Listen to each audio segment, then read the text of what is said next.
2, 3.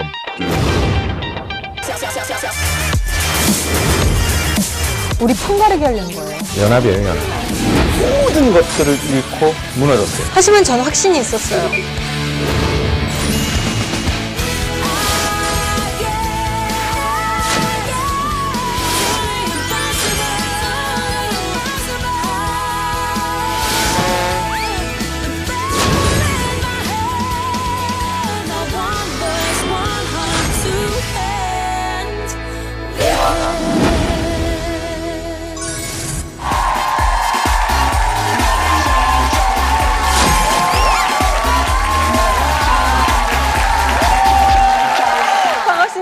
김경란입니다. 사실 참 저랑 안 어울리게 내가 제일 잘 나가 이 음악 받으면서 입장을 했는데 여러분 앞에 서니까 제가 굉장히 작아지네요. 왜냐면 젊은 만큼 값진 재산이 없거든요. 그래서 여러분께 오히려 응원을 정말 보내는 마음으로 제 이야기를 지금부터 시작을 해보겠습니다.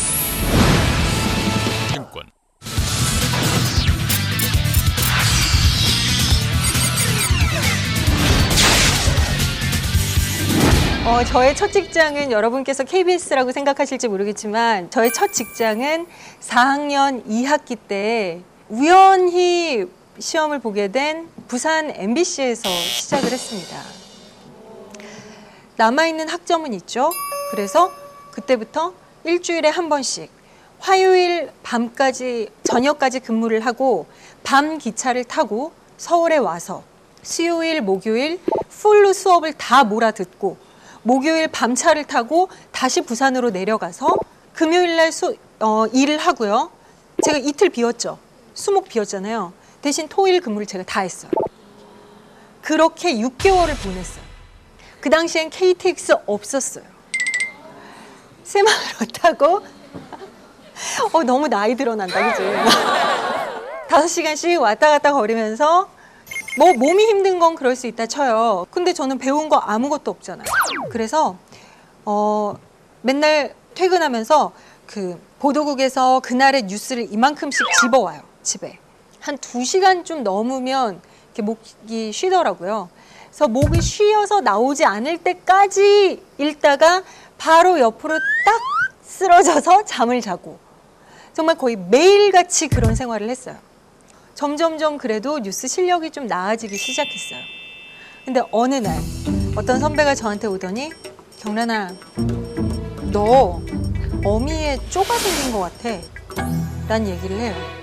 이게 무슨 얘기냐면요, 아나운서분들 뉴스 하는 거 들어보다 보면 뭐뭐 했습니다, 아니면 뭐뭐 했습니다, 이렇게 하는 약간 좀 자기만의 특성이 담긴 그런 버릇 같은 거, 그거는요 정말 고치기 어렵거든요.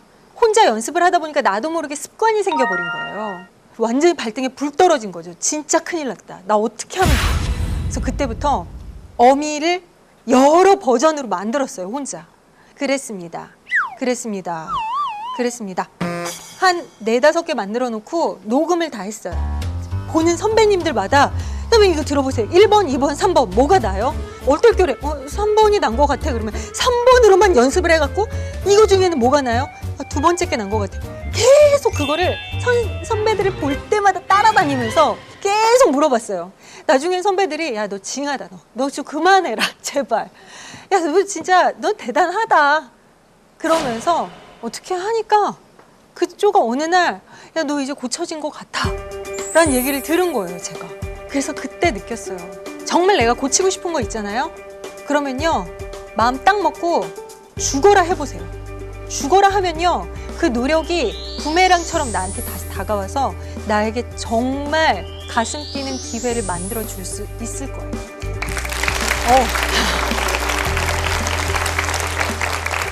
그렇게 부산 MBC에서 치열하게 1년을 보냈어요. 그러다가 그런 생각이 들더라고요. 사람마다 추구하는 바가 다르겠지만 용의 꼬리가 될 것이냐 아니면 뱀의 머리가 될 것이냐. 저는 그 생각이 들더라고요. 뱀의 머리가 되는 것보다 용의 꼬리가 되고 싶다라는 생각이 들었어요. 1년 동안의 부산 MBC의 값진 경험을 간직한 채 서울로 와서 KBS에 들어오게 됐어요.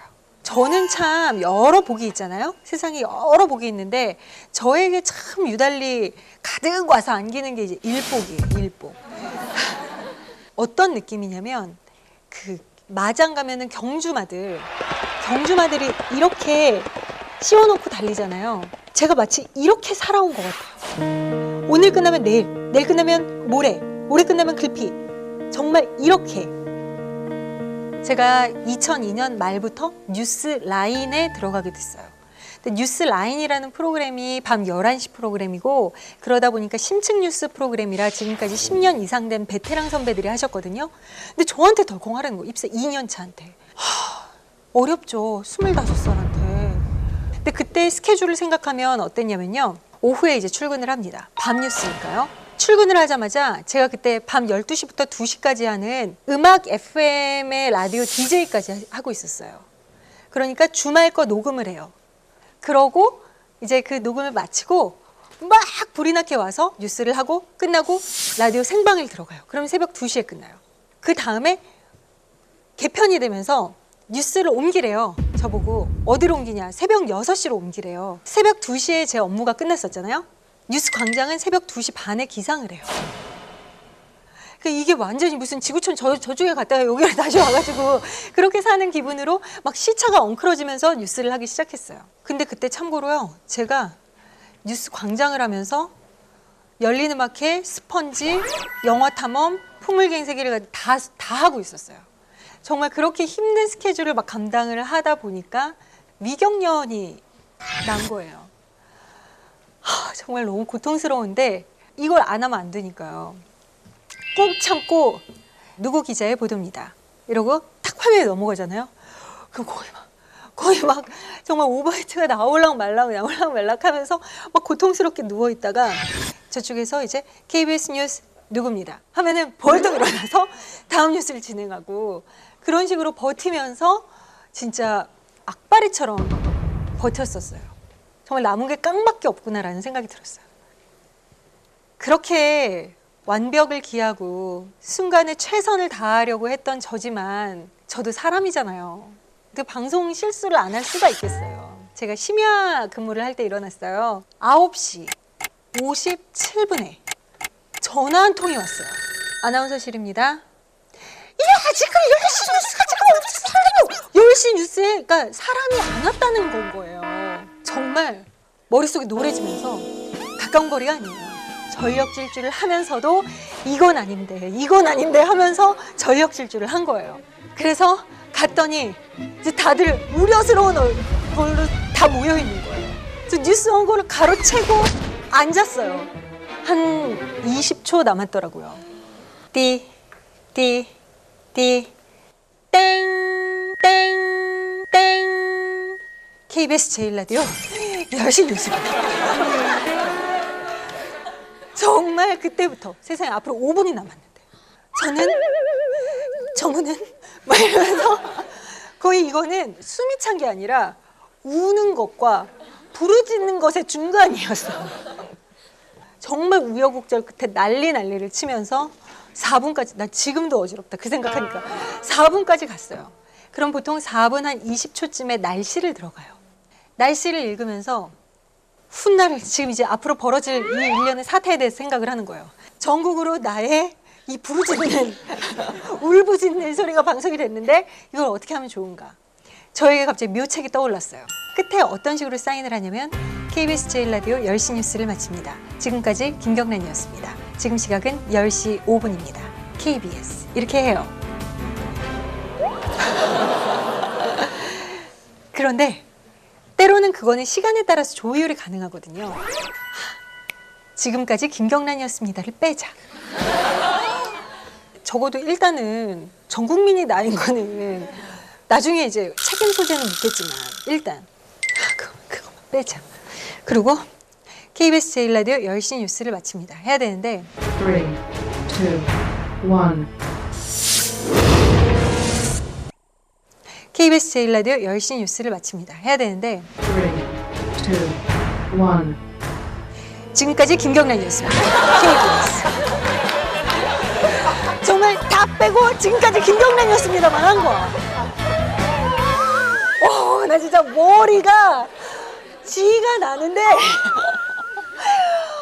난 죽었다 이러면 나와가지고 그래서 엄청난 경위서와 여러 군데 불려갔던 기억이 나요.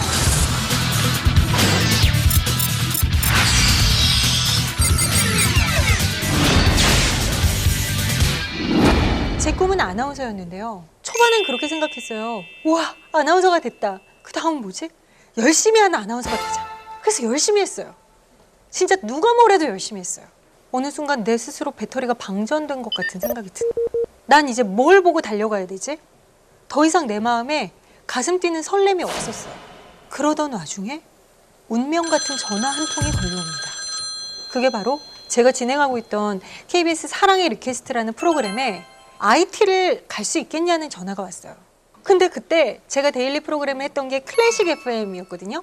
PD 선배가 우연치 않게 제 옆에 있었던 거예요. 선배님, 제가요 지금 IT에 출장을 갈 수 있냐는 전화를 받았는데요. 아무래도 어렵겠죠? 가라.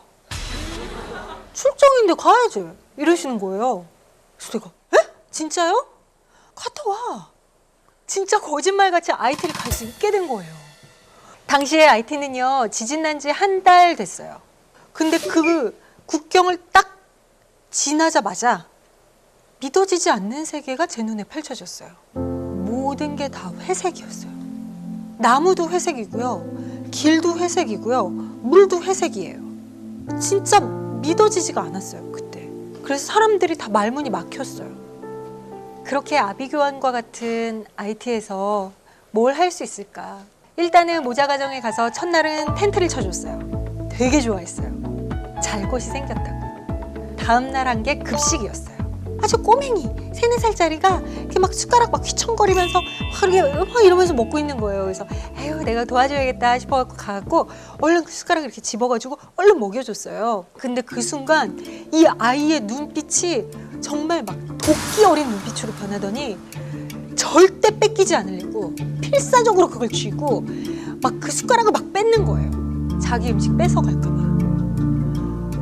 근데 저쪽 보니까 또 비슷한 애가 막 또 휘청거리면서 막 먹고 있는 거예요. 그래서 얘는 어떻게 할까? 한 번 노하우가 있잖아요. 그래갖고 살짝 숟가락을 빼갖고 재빨리 입에다 넣어줬어요. 나는 너를 먹여주러 왔다. 그랬더니 애가 눈이 동그래서 날 이렇게 보더니 입을 벌려서 제 숟가락을 받아먹는 거예요. 그래서 두 번째도 이렇게 줬어요. 그랬더니 또 엉글엉글 씹어요. 얘가 갑자기 손을 이렇게 밀어요. 나 먹으라고. 근데 그 숟가락은 침범벅에 모든 게 다 이제 뒤섞여 있는 상황이긴 했어요. 근데 그 눈빛을 아마 여러분도 봤어도 먹었을 거예요. 진짜 맛있게 먹었어요.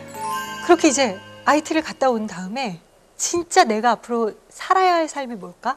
그런 것들을 막 고민하고 있는데 리퀘스트에 어느 날 김혜자 선생님께서 출연을 하셨어요. 그분께서 10년 전에 아프리카의 한 나라에 염소를 선물해주고 오셨어요. 근데 그 염소를 선물해줬던 그 가정에 10년 후에 찾아가신 거예요. 10년 전 염소를 주고 갔던 김혜자 선생님을 기억해요. 그러고 김혜자 선생님을 붙들고 안고 당신이 주고 간 염소 때문에 우리 가정이 살 수 있었고 이 아이가 공부를 할 수 있었고 이 아이가 결혼을 했다. 그러면서 진심으로 고마워하더라고요.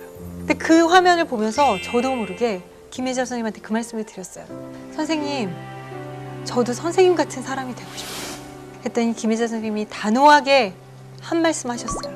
경란 씨 분야에서 최고가 돼야만 사람들이 경란 씨의 말에 귀를 기울여줘. 그때부터 제가요 진짜 바뀌었어요. 그래, 내가 진짜 가치 있게 생각하는 그 삶, 나로 인해 누군가가 행복해질 수 있는 삶, 그런 삶을 위해서 내 울타리를 포기한다는 것은 가치 있는 일일 수 있겠다라는 생각이 들었어요. 주변에서 독설 엄청 했어요. 너 지금은 아나운서라고 굉장히 그래 해주지만 너 이 울타리 밖 나가면 넌 그냥 똑같은 방송인일 뿐이야. 너 언제까지 네가 사람들이 너를 기억해 줄 거라고 생각해? 너 당장 안 써버리면 끝이야. 정말 독설 많이 들었어요. 그런데 희한하게 제 마음에 딱 뿌리가 쓰니까요. 어떤 독설, 어떤 단단한 바위가 저를 막 들어쳐서 깨도요. 전혀 흔들리지가 않았어요. 그래서 2012년 9월에 결심을 하고 퇴사를 했습니다.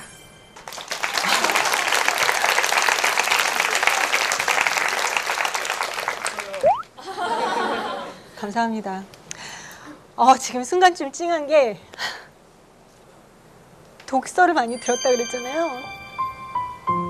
그리고 우려 섞인 이야기들 많이 들었고 바보 같죠?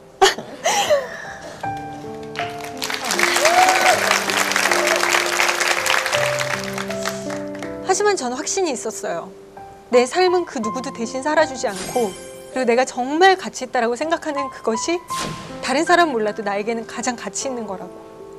그 누구도 제가 퇴사를 결심했다라는 얘기에 이렇게 박수를 쳐주지 않았었어요. 근데 여기 와서 여러분께서 박수를 쳐주시니까 내가 정말 잘못 판단한 것이 아니었구나 라는 생각에 감사해서 눈물이 났습니다.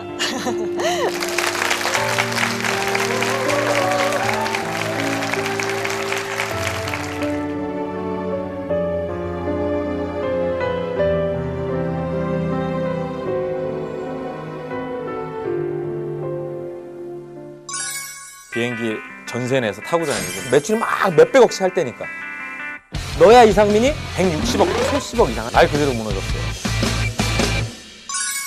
사람마다 가치는 다 달라요. 중요한 건 내가 진짜 원하는 게 무엇인가요. 그것에는 시간을 충분히 할애해도 괜찮으니까요. 여러분의 시간 정말 잘 할애하셔서 내가 정말 가치 있다라고 여기는 것, 그것이 무엇인지를 빨리 찾으시기를 바랍니다.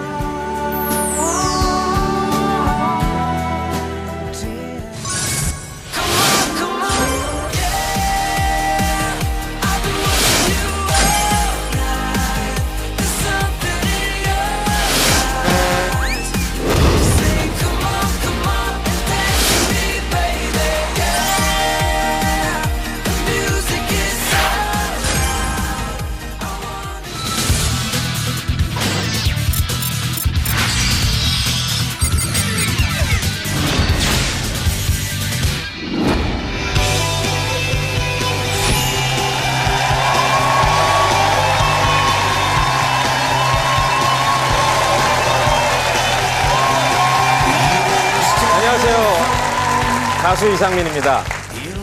거의 대부분 스타특강쇼에 나오시는 분들 보면 이 성공을 하셔서 아름다운 성공 스토리를 들려드리는 분이 많은데 지금도 실패 중인 제가 나와서 과연 여러분들께 어떤 득이 되는 얘기를 할 수 있을지. 하지만 분명히 저의 실패 경험담을 통해서 여러분들이 성공할 수 있는 어떤 지름길을 알 수 있지 않을까 싶은 생각이 나왔고요. 요즘 프로그램을 이제 좀 가려서 하고 있는 중이거든요. 네. 최근에 제가 더 지니어스 게임의 법칙이라는 프로그램을 나가게 됐어요. 정말 똑똑한 사람들이 13명이서 심리게임을 통해서 최후의 1인자가 1억 이상의 상금을 받는 그런 프로그램입니다. 여러분들 꼭 그 프로그램을 지켜보시면 하나의 인생을 배울 수 있게 하는 그런 프로그램인 것 같습니다. 정말 상대를 읽을 줄 알아야 되고 나의 재산을 어떻게 활용을 해서 더 큰 재산을 얻을 수 있는 방법을 또 터득해야 되고 또 사람을 또 내 편으로 만들어야 되고 정말 과거의 어떤 실패의 경험들이 굉장한 재산이구나라는 걸 느끼고 있습니다. 정말 1등 할 것 같아요. 네. 더 지니어스 제작 발표회에서 1등이 돼서 상금 1억을 타면 어디에 쓰시겠습니까? 라고 김구라 씨 좋은 데 쓰겠습니다. 네. 그리고 홍진호 씨도 기부하겠습니다. 제 차례가 오기 시작하는 거예요. 그래서 저는 패스하겠습니다. 그리고 마이크를 패스했어요. 근데 다시 저는 그랬어요. 그냥 아직 갚지 못한 빚이 좀 남아서 빚을 갚겠습니다. 과거의 이상민의 모습에서는 빚이 있어도 기부하겠습니다. 이 모습이 멋있으니까. 근데 그때 그런 말을 할 수가 없었어요. 네.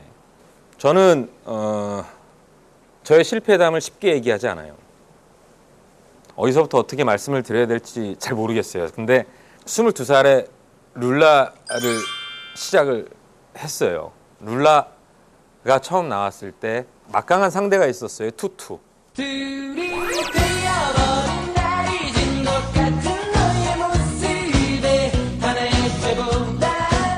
룰라는 뭘 해도 지는 거예요. 1과 2분의 1에는 100일째 만남이 어떻게 뭐 방법이 없는 거예요. 아무리 제가 뜨기립 해도 진짜 아무리 목을 막 쥐어짜내도 그 투투의 둘이 되어버린 이거 딱 나오면 룰라는 그냥 묻히는 거예요. 어떻게 해서든지 그때는 투투를 이겨야 되겠다. 그런 생각으로 정말 열심히 해서 날개 잃은 천사라는 2집 앨범이 나오게 됐어요. 그때 가요계는 사실 김건모의 잘못된 만남, REF의 뭐 상심, 뭐 정말 누가 더 BPM이 더 빠른 음악을 갖고 나와야 성공하냐의 시대에 우리는 어떤 룸바 리듬에 빠르지 않은 그런 템포의 날개 잃은 천사라는 곡을 가지고 나왔어요.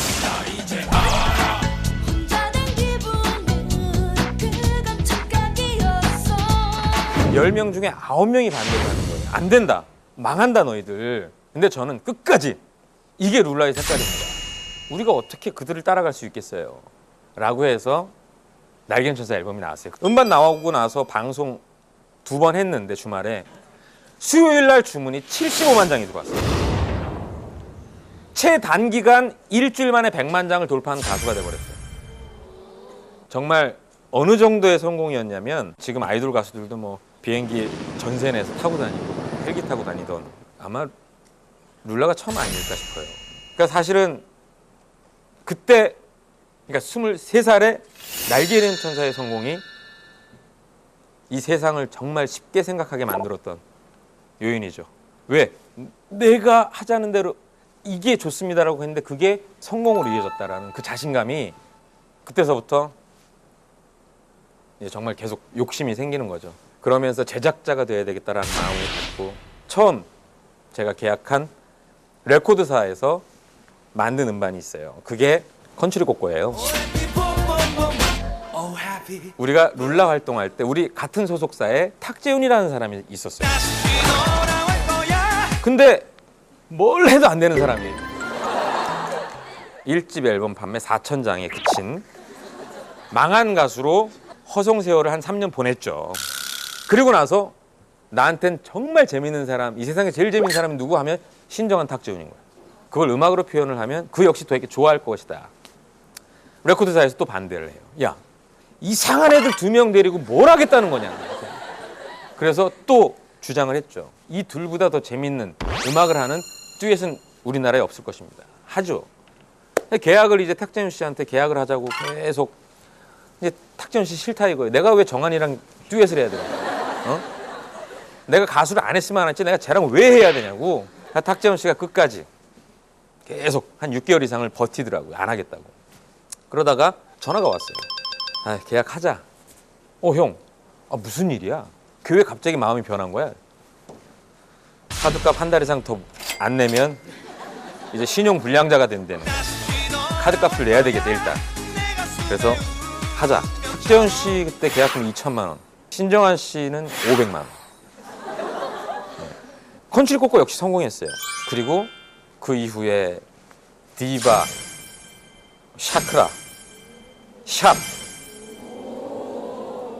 샤크라 역시 해외 공연을 많이 다니면서 해외에서 DJ들이 막 음악을 트는 걸 들었는데 요즘 음악이 인디아스러운 음악들을 많이 편곡을 해서 틀어주는구나. 우리나라에도 약간 인디아스러운 그런 여성 걸그룹을 만들면 어떨까? 그리고 계속 생각했어요. 그리고 저는 이미 머릿속에 완성을 했어요. 그리고 나서 무대 위에 올라올 친구들을 찾으러 다니는 거죠. 그때는 이제 거리 캐스팅을 많이 했거든요. 레스토랑에서 밥을 먹는데 웨이트러스가 완전 인도 여자예요. 그때 한 7, 8년도 피어싱 막 이건 완전히 인도 여자인 거예요. 그래서 가수 안 하실래요? 예? 하고 싶어요. 그 친구가 이제 황보예요.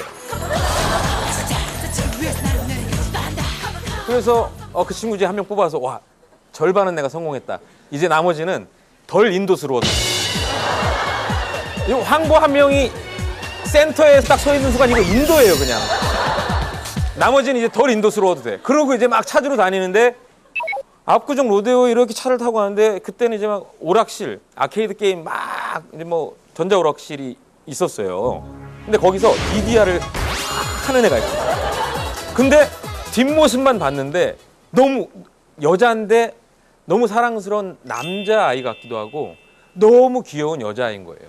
오리털 잠바 하나 입고 비니 쓰고 막 청바지 이만한 거 입고 그게 이제 정려원 씨. 이제 샤크라가 또 성공을 했죠. 뭐 손대면 되고 그리고 부러울 게 없는 거예요. 그냥 뭐 다 잘 돼요. 여러분 나이예요 지금. 지금 여러분 나이에서 음반 한 장을 만들면 받는 비용이 한 1억에서 1억 5천 한 장 저작권료 한 달에 뭐 한 2, 3천만 원씩 들어오고 그때는 2, 3천만 원은 지금의 한 2, 3억이라고 보시면 돼요. 그때는 이제 그런 것도 잘 징수가 안 되는 경우가 많았는데도 불구하고 2, 3천만 원씩 들어오고 근데 그런 앨범을 1년에 9장씩 만들어요. 그럼 1억 5천 곱하기 9하면 여러분 나이에 내가 한 달에 1년에 얼마를 벌었는지 돈 쓸 시간은 없고 매일 음악 들어야 되고 녹음해야 되고 근데 현석이 형이 내가 봐도 멋있는 뭔가의 프로젝트를 진행하는 거예요. YG 패밀리 앨범을 내겠다는 거예요. 오 정말 멋있어요. 미국 갈 때마다 어떤 이 래퍼들의 클랜 난 이스트인데 넌 웨스트야? 이스트보다 웨스트가 더 나아 뭐 이런 거를 양현석 씨가 준비하고 있는 거예요. 그래? 알았어. 만들자. 그래서 모았죠. 브로스라는 앨범을 만들게 돼요. 당시에 제가 제작했던 가수들 총출동이었어요. 룰라, 디바, 샤크라, 그리고 에스더. 가수만 17명, 댄서가 20명에 코러스가 30명, 브로스 음반 활동하기 위해서 움직이는 인원은 100명이었어요. 방송 한 번 할 때마다 지출이 한 5천만 원에서 1억 이상. 근데 그 느낌이 나쁘진 않은 거예요. 거기에 수장이 저거든요. 그때서부터 이상민의 허세는 이제 이건 내 군단들이야. 그때서부터. 근데 그때 대기업에서 전화가 왔어요. 당신을 스카웃하겠다. 그래서 예 그래요? 얼마 주실 거예요? 연봉 20억을 주겠대요. 또 머리를 굴려요. 20억이요? 네. 그거 거절했어요. 뭐 그냥 통장에도 그 정도 있었고요. 그리고 내가 지금 할 수 있는 가치를 따졌을 때 20억? 20억은 아니지. 그냥 그런 생각을 막연히 했어요. 그리고 패션 메카 1번지 청담동으로 홍대에서 이사를 가죠. 예, 갔어요. 여러분들은 지금 이 순간서부터 이상민의 실패의 얘기를 듣게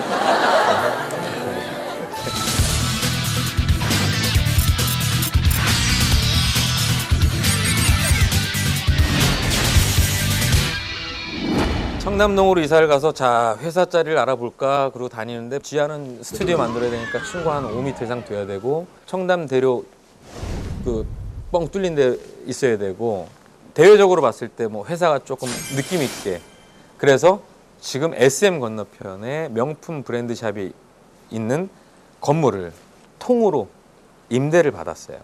지하에 최고의 시설에 녹음 시설을 갖췄고요. 작곡가 전용 작업실을 만들어주고 그리고 가수들이 녹음할 수 있는 녹음실을 2개 딱 만들어주고 위에 3, 4, 5층에서는 의상을 만들어 제끼고 있고 뭐 정말 이거는 드림이에요. SM 가수들이 몰래 한 명씩 와가지고 형 녹음실 어떻게 생겼어요? 이러고 구경하러 길 건너면 되니까 곡 만들 때 제 방에서 작곡가 누구 비트 좀 나한테 보내봐. 비트가 딱 와요. 파일로. 그러면 비트를 딱 들어요.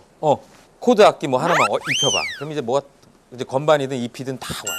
그런 식으로 정말 내 자신이 소름 끼칠 정도로 멋있는 거야. 진짜 미국에서도 이렇게 작업하는 데가 없어요. 우리나라 최고의 허세죠.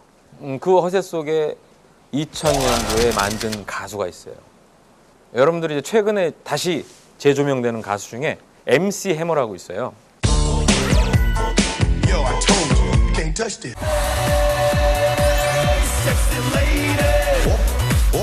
저한테는 우상과도 같은 사람. 우리나라 가수들이 다 MC 해머의 춤을 보고 따라 출 정도로 그 가수가 MC 해머 춤 좀 춰달래요.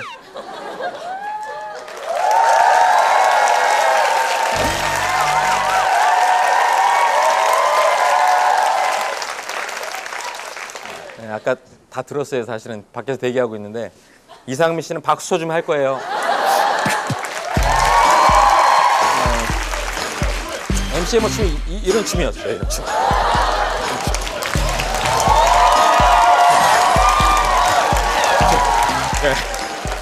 이런 토끼 춤을 처음 췄던 것 같아요. 이런 거.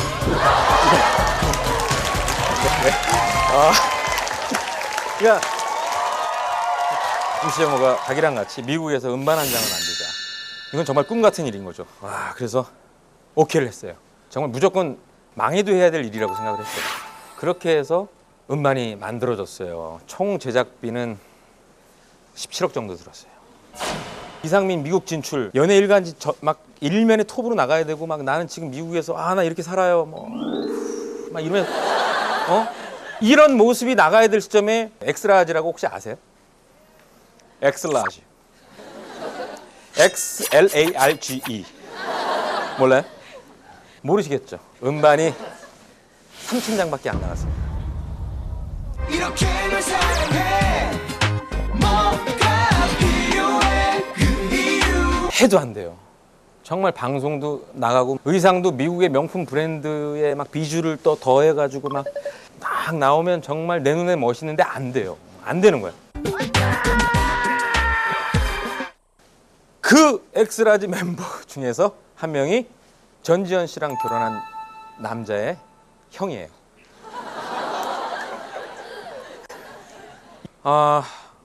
미안하죠.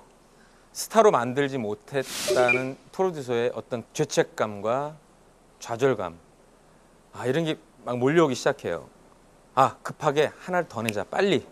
이거 실패한 거 사람들이 많이 몰라. 알아봐야 3,000명이야. 자, 그러면 빨리 하나 더 만들자. 그래서 만들었던 게 QOQ예요. QOQ 아세요? QOQ.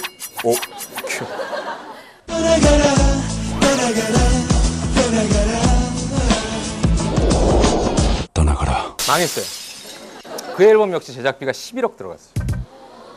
이렇게 두 장 망하니까 사람을 정말 손발을 꽉 묶어버리는 어떤 상황이 됐는데 뭐 좀 하려고 해도 이거 안 되면 어떡하지?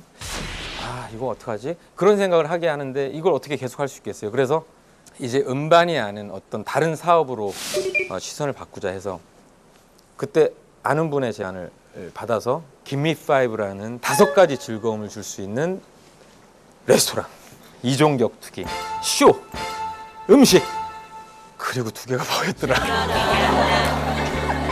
그러면서 많은 사람들이 막 50명, 100명, 150명, 200명 이런 식으로 사람들이 소문 듣고 오기 시작해서 결국은 하루에 2,500명 이상이 오는 정말 최고의 당시 성공 메카의 레스토랑이 돼버렸어요. 전국의 김미5를 자기 지역에서 하고 싶어하는 나름 이제 뭐 어떤 건물도 갖고 계시는 어떤 그런 분들이 이상민을 만나기 위해서 진짜 하루에 수십 명이 매일 찾아와요. 안 만나주죠. 또 이상민의 허세. 대주주가 저에게 제안을 해요. 작은 라스베가스를 한번 만들어보자 여기에다가. 어떻게 해요? 당시에 바다 이야기 같은 성인 오락기계가 있었어요. 성인 오락기 앞에서 10,000원씩만 써도 2,500만 원이고 2만 원씩 쓰면 5천만 원인데 그거 좀 한 2, 300대 놓자. 그 2, 300대 놔야 될 자리에 뭐가 있었냐면 보드게임이 있었어요. 그 공간을 싹 치우고 성인 오락기계를 쫙 놓죠. 그래서 저는 성인 오락기계를 좋아하는 사람들의 성향과 이런 스포테이먼트를 즐기고 싶어하는 성향은 다릅니다. 분명히 부딪히게 되어 있습니다. 그러면 이도저도 안 됩니다. 근데 결국은 저한테 미안한데 지금은 이상민 아니어도 2,500명 들어와. 그렇죠. 그렇다면 기미5는 제가 안 하겠습니다. 제가 손을 놓을게요. 제가 1호점의 모든 권리와 권한을 다 놓고 2호점을 가서 제가 2호점을 혼자 하면 어떨까요? 그랬더니 그렇게 해라 해서 2호점의 설계가 들어갔고 본격적으로 제가 나의 어떤 구상으로서 기미5를 세계화시켜야 되겠다는 생각을 했어요. 그래서 라스베가스에 있는 대형 호텔에 연락을 취하게 됐죠. 라스베가스에 한번 이런 레스토랑 한번 해보면 어떻겠습니까? 그쪽에서 서신이 왔죠. 와봐라. 그래서 라스베가스에 가서 라스베가스 2층에 공간이 쫙 펼쳐져 한 2,000평 정도 돼요. 비어 있어요. 이게 사업이지. 이게 어떻게 할까 막 고민하고 있는데 한국에서 전화 한 통이 왔어요. 이상민 씨, 저 누구누구 기자인데요. 기미5에서 선수가 사망한 사건 아세요? 아유, 그게 무슨 일이에요? 선수가 경기를 하고 심장에 이상이 생겨서 병원에 옮겨졌는데 사망을 했습니다. 한국에 철수하고 들어왔어요. 그리고 기미5 본점은 당분간 영업을 못하겠습니다라고 문을 닫았어요. 하루아침에 그냥 없어졌어요. 내가 그렇게 꿈꾸던 이상이 없어졌어요. 그때 나이 32살, 22살에 시작해서 10년 동안 이루었던 모든 것들을 잃고 무너졌어요. 말 그대로 무너졌어요. 여러분들 막장 드라마 보시면 가끔 이렇게 막 부도 났을 때 이상민 어딨어? 그러고 발로 문 빵 차고 들어가가지고 너야 이상민이? 아, 그런 사람들이 오기 시작해요. 처음 보는 사람이. 왜 이런 일이 발생을 했냐면 임원분 중에 한 분이 회사에서 약소금과 당좌 수표를 발행을 하면 어떻겠습니까? 라고 해서 발행하세요. 그렇게 갖다 하세요라고 지급된 어음과 당좌 수표의 부도액이 57억이었어요. 57억. 청담동으로 이사 올 때 현금과 현금화 시킬 수 있는 것과 내가 받을 수 있는 것들 다 합치면 48억의 현금을 가진 제가 거기서 한 2년, 3년 만에 57억을 갚아야 되는 채무자가 되어버렸어요. 57억을 들고 있는 수표와 어음 주인들이 저를 찾아서 문을 빵빵 차고 들어오기 시작해요. 가장 지금도 기억에 남는 협박이 있어요. 마른 오징어도 짜면 물이 나와.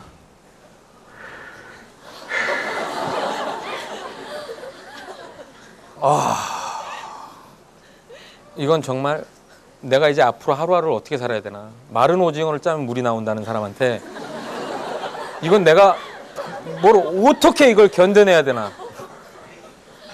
아, 정말 23일 동안 밥을 한 끼도 안 먹었어요. 내 차에는 이온 음료만 있었어요. 밥을 먹으면 체해요. 내가 체하면 오늘 해야 될 일을 못해요. 오늘 해야 될 일을 못하면 말 그대로 저는 큰 문제가 생겨요. 그런 시간을 아끼려면 밥을 먹으면 안 되고 아프면 안 돼요. 그래서 배고플 때마다 이온 음료를 먹으면서 지방을 다녀요. 어음과 수표를 회수하기 위해서. 한 번에 줍니까? 한마디 1억짜리 어음과 수표를 갖고 있는 사람은 네가 1억을 갖고 와야 이걸 줄 수 있는 거예요. 근데 돈은 한 푼도 안 갖고 오고 나만 나타나서 살려주세요. 그거 없으면 저 죽어요. 한다고 그 피 같은 돈을 받아야 될 사람이 저한테 쉽게 주겠어요? 절대 안 줍니다. 진짜 모든 걸 포기하고 파산을 해서 피해자가 있더라도 그렇게 좀 하면 어떨까라는 생각. 이게 사실 지배적이기도 했어요. 근데 그건 아니라고 생각했어요. 네가 어쨌든지 간에 너로 인해서 발생한 일이고 네가 스스로가 결정을 해서 이런 상황이 만들었기 때문에 네가 책임져야 돼요.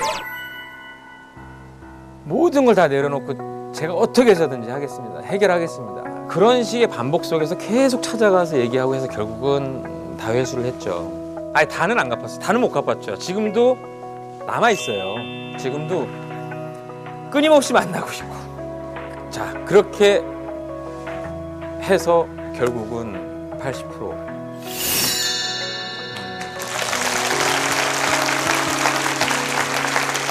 지금 이때 얘기하고 싶어서 빼먹은 이야기가 하나 있어요.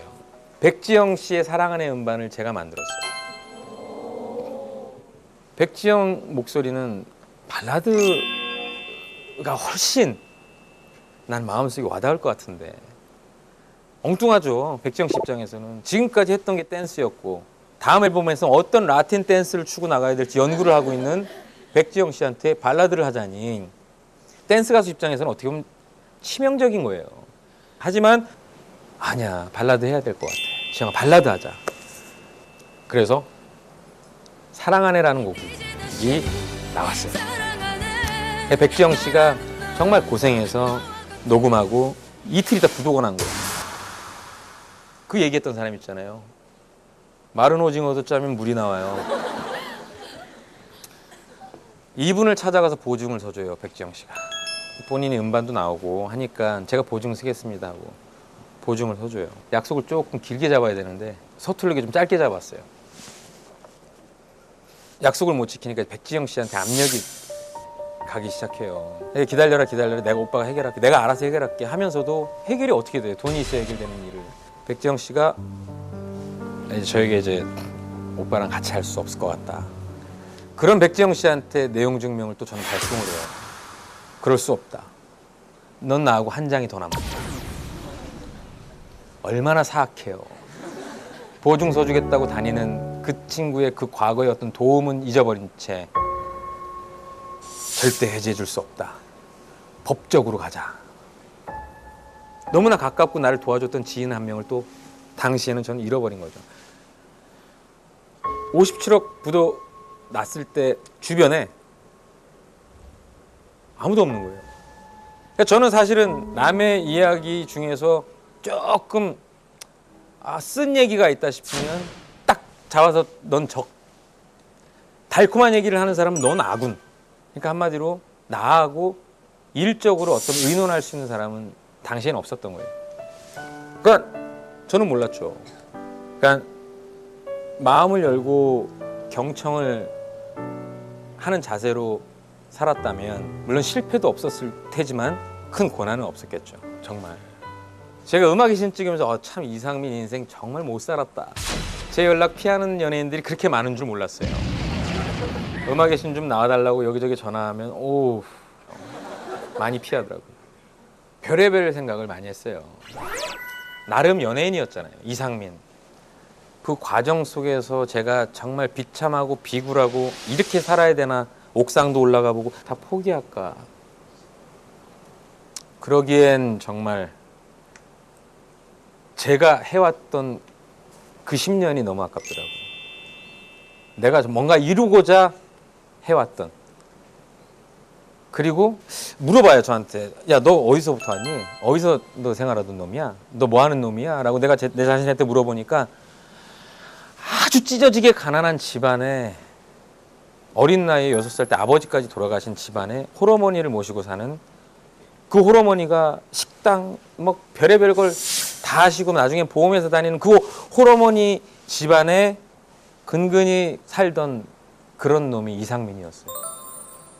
너의 시작은 거기였는데 뭐가 억울해서 지금 네가 고민하고 포기하고 그러려고 하냐. 처음으로 돌아가 봐야 너는 열심히 보험회사 다니는 어머님의 아들 이상민이다. 가자, 계속. 한번 밀어붙여 보자. 이런 생각을 갖게 됐어요.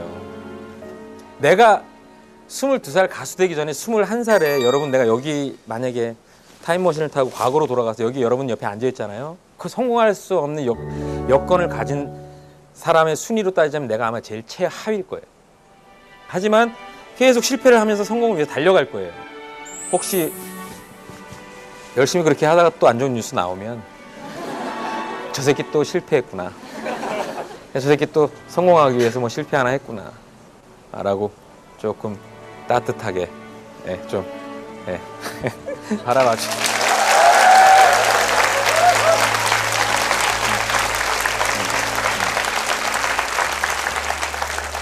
하루하루 살다 실패했을 때 그 실패를 즐길 수 없다면 여러분은 프로가 아니에요. 셰익스피어가 이런 얘기를 했어요. 힘들 때 우는 건 삼류다. 힘들 때 참는 건 이류다. 힘들 때 웃는 자가 인류다. When you try your best, but you don't 꼭 succeed. 힘들더라도 즐기시고 웃으면서 When you get 이 시대의 인류가 되시길 바랍니다.